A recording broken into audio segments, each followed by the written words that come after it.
Hello નમસ્કાર વિદ્યાર્થી મિત્રો, નમસ્કાર. તો બધા વિદ્યાર્થી મિત્રોનું ઓજા ક્લાસીસ ચેનલમાં સ્વાગત કરું છું. તો વિદ્યાર્થી મિત્રો, હજી સુધી ચેનલ સબસ્ક્રાઇબ ના કરી તો સબસ્ક્રાઇબ કરી દેજો. આજનો વિડીયો છે તે ધોરણ 7માં વિષય ગણિતમાં ચેપ્ટર નંબર 5 રેખા અને ખૂણામાં સ્વાધ્યાય 5.2 જોશું, જેનો આખો વિડીયો આપણે આજે જે સ્વાધ્યાય છે તેનું સોલ્યુશન લઈને આવ્યા છે. પ્રશ્ન નંબર 1, એ નીચેના દરેક વિધાનમાં જે ગુણધર્મો ઉપયોગ થાય છે તે જણાવો. તો વિદ્યાર્થી મિત્રો, અહીંયા લખેલું છે એ સમાંતર બી. તો એ ખૂણો છે તે બરાબર કેટલો ખૂણો છે? 5 છે, રાઈટ. અને બીજું કીધું છે ખૂણો 4 છે બરાબર ખૂણો 6 છે.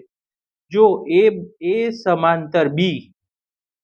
ત્રીજો પ્રશ્ન છે, જો ખૂણો 4 વત્તા ખૂણો 5 બરાબર 180 હોય તો એ સમાંતર બી થાય. તો આ રીતનો પ્રશ્ન છે. તો આકૃતિ તમારી સામે છે, એ સમાંતર બી છે, રાઈટ. અહીંયા 1 2 3 અને 4 બિંદુ લખેલા છે આપણે. અહીંયા 5 6 7 અને 8 લખેલા છે, રાઈટ. તો સૌથી પહેલા આપણે જવાબ લખવાનો છે વિદ્યાર્થી મિત્રો. પહેલાનો જવાબ છે, બે સમાંતર રેખાઓને એક છેદિકા છેદે તો તેથી બનતા અનુકોણના માપ કેવા હોય છે? સરખા હોય છે. આ જે રેખા પસાર થાય છે અને શું કહેશું આપણે? છેદિકા કહેશું, રાઈટ. બીજાનો જવાબ છે, જો બે રેખાઓને એક છેદિકા છેદે અને તેથી બનતા અંત યુગ્મકોણના માપ કેવા હોય છે? સરખા હોય છે. જે બે રેખાઓ કેવી હોય છે? સમાંતર હોય છે. આ બંને રેખા કેવી છે? સમાંતર છે, રાઈટ. ત્રીજો પ્રશ્ન છે, જો બે રેખાઓને એક છેદિકા છેદે અને તેથી બનતા છેદિકાના એક જ બાજુઓના બે અંતકોણ પૂરક કોણ હોય તો બે રેખા કેવી હશે?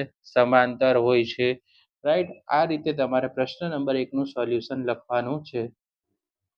બીજો પ્રશ્ન છે, બાજુની આકૃતિમાં કહો. પહેલું કીધું છે અનુકોણની જોડ, બીજું કીધું છે અંતયુગ્મકોણની જોડ, ત્રીજું છે છેદિકાના એક બાજુમાં અંતકોણોની જોડ અને ચોથું છે અભિકોણો. તમને સમાંતર રેખા બે દેખાતી હશે, એ અને બી. 1 અને 2 અંતયુગ્મકોણ છે, 3 અને 4, 5 6 7 અને 8 છે, રાઈટ. અંતયુગ્મકોણ આપેલું છે, બરાબર વિદ્યાર્થી મિત્રો. અને અનુકોણ અને અભિકોણની વિશે આપણે વાત કરવાની છે આ દાખલામાં. તો સૌથી પહેલા અનુકોણની જોડની વિશે વાત કરીએ. તો અનુકોણની જોડ તમે કહેશો તો કે અહીંયા લખેલું છે ખૂણો 1 અને ખૂણો 5. એ અનુકોણ કેવા છે? ખૂણો 1 અને ખૂણો 5. બીજી અનુકોણ છે ખૂણો 2 અને ખૂણો 6, રાઈટ. પછી છે 3 અને 7, રાઈટ. આ બંને ખૂણા કેવા છે? અનુકોણ છે. અને 4 અને 8 આ પણ અનુકોણ છે. અંતયુગ્મકોણની જોડ નીચે પ્રમાણે છે. તો જુઓ તમે, અહીંયા એની જોડ આપેલી છે, ખૂણો 2 અને ખૂણો 8, બરાબર. અંતયુગ્મકોણ ખૂણો 3 અને ખૂણો 5. હવે ત્રીજું છે છેદિકાની એક જ બાજુમાં અંતકોણોની જોડ. તો ત્રીજાનો જવાબ આવશે ખૂણો 2 અને ખૂણો 5, ખૂણો 3 અને ખૂણો 8. ચોથાનો જવાબ છે ખૂણો 1 અને ખૂણો 3, ખૂણો 2 અને ખૂણો 4, પછી ખૂણો 5 અને ખૂણો 7, ખૂણો 6 અને ખૂણો 8. આ રીતે એનું સોલ્યુશન કરવાનું રહેશે વિદ્યાર્થી મિત્રો. પ્રશ્ન નંબર 3, બાજુની આકૃતિમાં પી સમાંતર ક્યુ છે તો અજ્ઞાત ખૂણાઓ શોધો.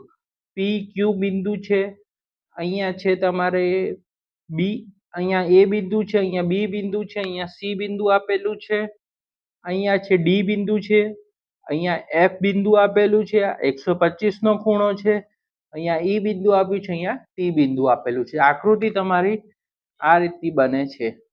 તો હવે અહીંયા આપણે જવાબની સોલ્યુશનની વાત કરીએ તો પી સમાંતર ક્યુ છે વિદ્યાર્થી મિત્રો, અને છેદિકા ટી માં છેદે છે. પી સમાંતર ક્યુ છે અને છેદિકા કઈ છે? આમાં ટી છે. ટી અને પી માં છેદે છે, ટી અને ક્યુ ને પણ છેદે છે. જુઓ, આ ટી અને પી બિંદુમાં પણ છેદે છે રેખાને, અને ટી અને ક્યુ બિંદુમાં પણ રેખાને છેદે છે. હવે ખૂણો ઈ વત્તા 125 બરાબર 180 અંશનો છે.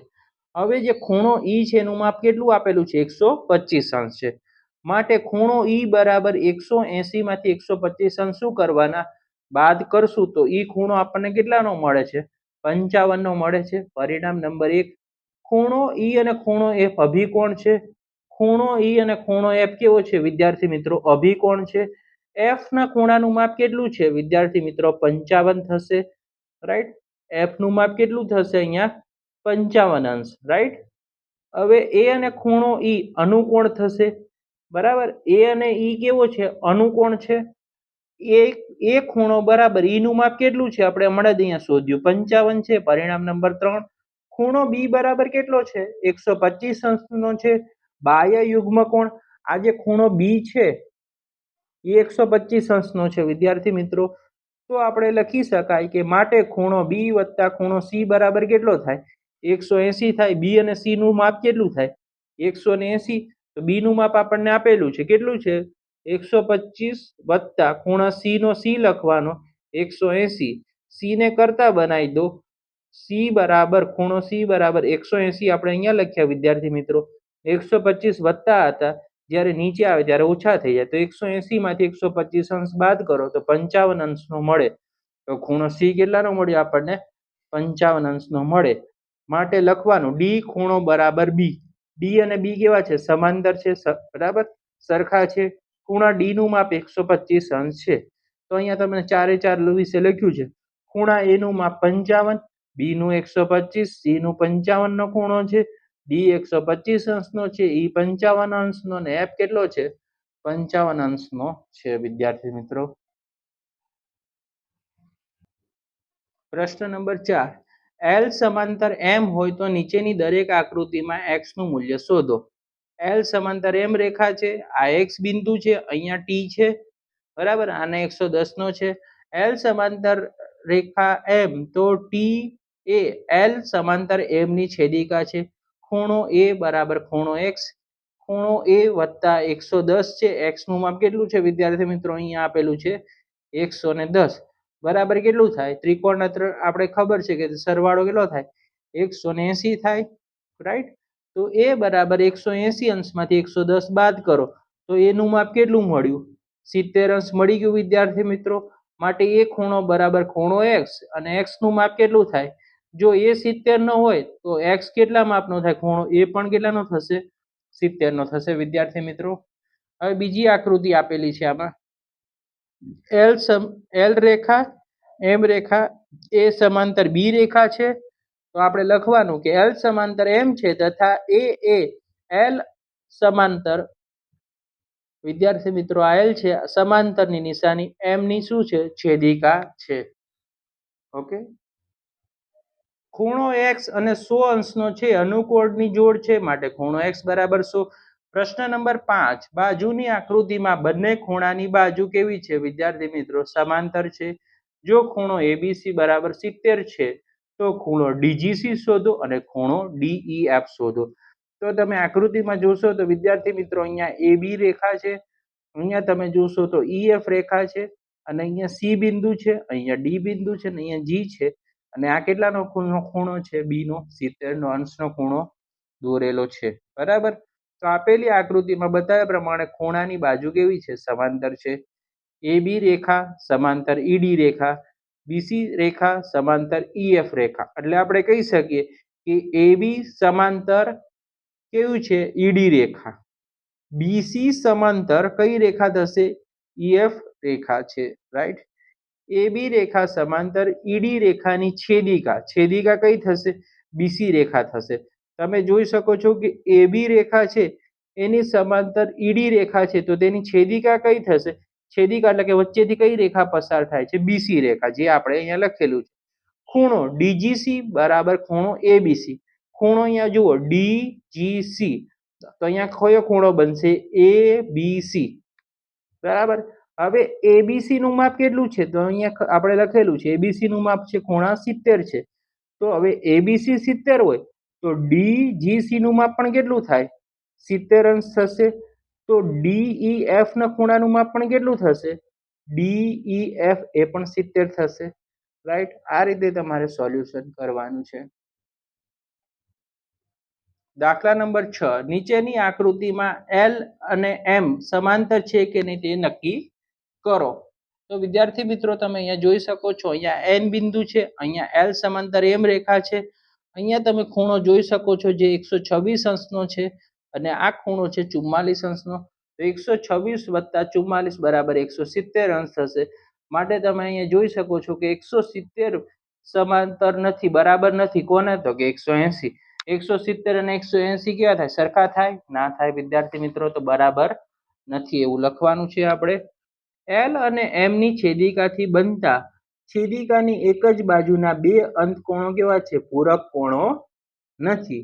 માટે એલ અને એમ એ સમાંતર રેખાઓ નથી. હવે બીજી આકૃતિ આપી છે. અહીંયા એલ સમાંતર રેખા, એમ સમાંતર રેખા છે. આ જે રેખા છે, છેદિકા છે, જે અહીંયા 75 નો ખૂણો છે, આ પણ 75 નો ખૂણો છે આપણી સાઈડ, તમે જોઈ શકો છો. અને એન તો અહીંયા આપણે લખી શકાય કે 75 વત્તા 75 એટલે 150 નો ખૂણો થઈ ગયો. 150 અને 180 કેવા છે? સરખા છે? તો કે ના. માટે આપણે લખવાનું કે 150 બરાબર 180 સરખા નથી, એટલે કે is not equal to. L અને એમ ની છેદિકાથી બનતા છેદિકાની એક જ બાજુના બે અંતકોણો. હવે તમે જોઈ શકો છો આ કેવા છે? અંદરની બાજુ છે, અંતકોણો છે, પૂરક કોણો નથી. માટે એલ અને એમ એ સમાંતર રેખાઓ નથી. અંદરની સાઈડ હોય ને અંતકોણો કહેવાય વિદ્યાર્થી મિત્રો. ત્રીજી આકૃતિ છે, તમે જોઈ શકો છો એલ સમાંતર એમ રેખા છે. અહીંયા જુઓ તમે, એન બિંદુ આપ્યું છે, આ 57 અંશનો છે, આ 123 અંશનો છે. જવાબમાં લખવાનું ખૂણો એ વત્તા ખૂણો 123 અંશ બરાબર 180. આ રેખિક જોડના ખૂણા કહેવાય. 180 અંશ એટલે રેખિક જોડના ખૂણા કહેવાય. ખૂણો એ બરાબર 180 માંથી 123 બાદ કરો તો કેટલાનો થઈ જાય વિદ્યાર્થી મિત્રો? 57 અંશનો થાય. જો એ 57 અંશનો ખૂણો હોય તો બી પણ કેટલા અંશનો હોય? 57 અંશનો હોય. માટે ખૂણો એ અને ખૂણો બી એ એલ અને એમ રેખાને એન ને છેદવા વાળા બનતા સરખા અનુકોણો છે. માટે લખી શકાય કે એલ અને એમ કેવી છે વિદ્યાર્થી મિત્રો? સમાંતર રેખા છે. ચોથી જે આકૃતિ છે, એલ રેખા એમ રેખા છેદિકા છે એન, જે 72 અંશનો છે, 98 અંશનો છે. તો લખવાનું આકૃતિ પરથી એ ખૂણો વત્તા બી ખૂણો બરાબર 180. તમે કહી શકો કે એ ખૂણો વત્તા બી કેટલાનો છે? 180 નો. ખૂણો એ નું માપ નથી આપ્યું એટલે આપણે એ ના એ લખવાનું, વત્તા બી નું માપ આપેલું છે, જે આ બી છે કેટલાનો છે? અહીંયા 98 અંશનો છે, તો 98 લખ્યા. 98 બરાબર 180. તો ખૂણો એ જે નથી આપ્યું એ શોધવાનું છે, એટલે આપણે એને કરતા બનાવી દીધું. એ બરાબર 180 માંથી 98 શું કરવાના? બાદ કરો. તો એ નું માપ કેટલું મળ્યું વિદ્યાર્થી મિત્રો? 82 અંશ મળ્યું. માટે એનો ખૂણો 82 અંશનો થશે. ખૂણો એ અને ખૂણો સી એ એલ અને એમ રેખાને એન છેદવાથી બનતા અનુકોણો છે, પણ આ ખૂણાના માપ સરખા નથી. માટે ખૂણો એલ અને એમ સમાંતર રેખાઓ નથી. તો વિદ્યાર્થી મિત્રો, અહીંયા આપણો સ્વાધ્યાય છે તે અહીંયા સમાપ્ત થાય છે. વિડીયો પસંદ આવે તો વિડીયોને લાઈક કરવાનું છે, ચેનલ સબસ્ક્રાઇબ કરવાની છે, વિડીયો તમારા મિત્રો સુધી વધુ ને વધુ લોકો સાથે શેર કરવાનો છે. જો વિડીયો સારો લાગ્યો હોય તો તમે કમેન્ટ કરજો. નેક્સ્ટ વિડીયોમાં આપણે મળશું. Thanks for watching.